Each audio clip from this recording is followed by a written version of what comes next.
cocktail parties, stretch limos, manicures, pedicures, facials, catwalk shows. No, I'm not describing, you know, a typical night with your friends, but a really big growing trend. This is in children's parties.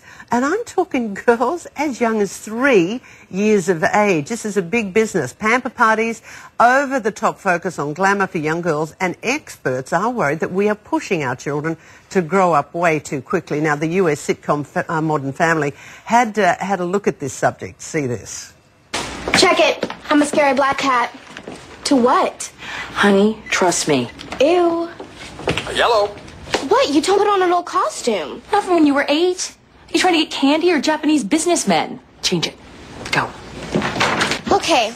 Mom, you cannot have a problem with this. I'm Mother Teresa. Are you kidding me? What? I'm her back when she was hot. The parenting and body image expert Dannielle Miller joins us. Good morning, Dan. Okay, just looking at that clip, is that accurately reflected in our society? Unfortunately, we are seeing this generation of young girls being marketed to at an earlier and earlier age, and they are getting a very strong message that it's cool to play at grown-ups, and playing at grown-ups mimics the behaviour of some of the celebrities we just talked about. So it does involve lots of parties, stretch limousines, the fake cocktails, the makeup, the grooming. It's too much too soon, and we really need to slow all that down and allow little girls to have a childhood. I mean, it's shrinking. More and more they're being told that their currency is based very much on how they look and their capacity to be hot, and that's a really dangerous and destructive message. And while I really do hear you here, but isn't it fun, you know, when you're 10 years of age and mum and dad are going to give you a fab party, you get to invite your girlfriends, and somebody comes along and, you know, does the pampering facials and you feel like, I wanted to be a grown-up when I was 10 and 12. Yeah. So what's changed? Okay, first of all, you said 10 and 12. That's quite different to 3 and 4.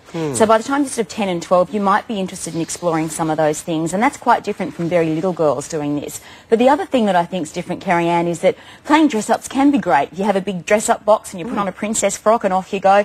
This is different. The adults are actually styling the children. The adults are saying to them, this is how you need to dress, this is what you need to wear, this is what you need to be drinking in order to have fun. So it's orchestrated and it's adult designed rather than child instigated. So then, if it's adult design, let's look at the mums, and I assume it's primarily mums who are thinking this is fun. Maybe they felt they didn't enjoy all this when they were a kid. What are they doing that they don't realise? Look, I think what they're doing is giving their daughters a very strong message about what defines them as young women. And if by the age of 4 and 5 you're already thinking that you need your nails done and your grooming taken care of and you need the mock cocktails, what will you be doing at 16?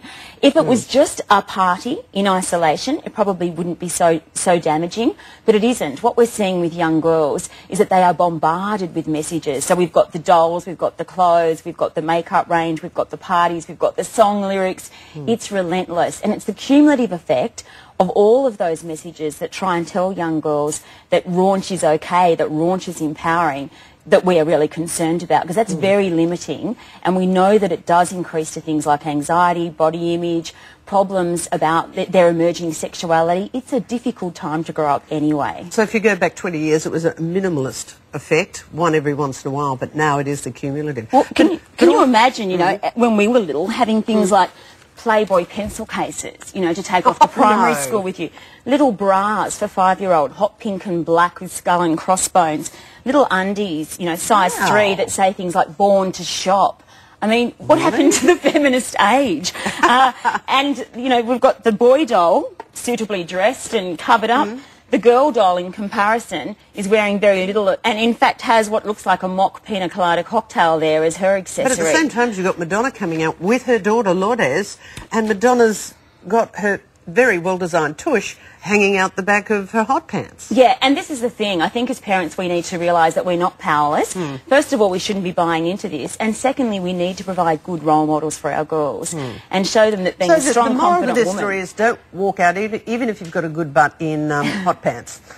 Well, I don't know that you need necessarily to define yourself by your wardrobe, but I do think you need to be aware of the fact that little girls look to us as role models and girls can't be what they can't see. So if we're giving ourselves very limited views about what defines us as women, then why are we surprised that our daughters are doing the same? Indeed. Great advice and good input. And I've got to say, I think it's a bit surprising seeing all that out there. But Yeah. Dannielle Miller, thank you. Thank you, Kerri-Anne.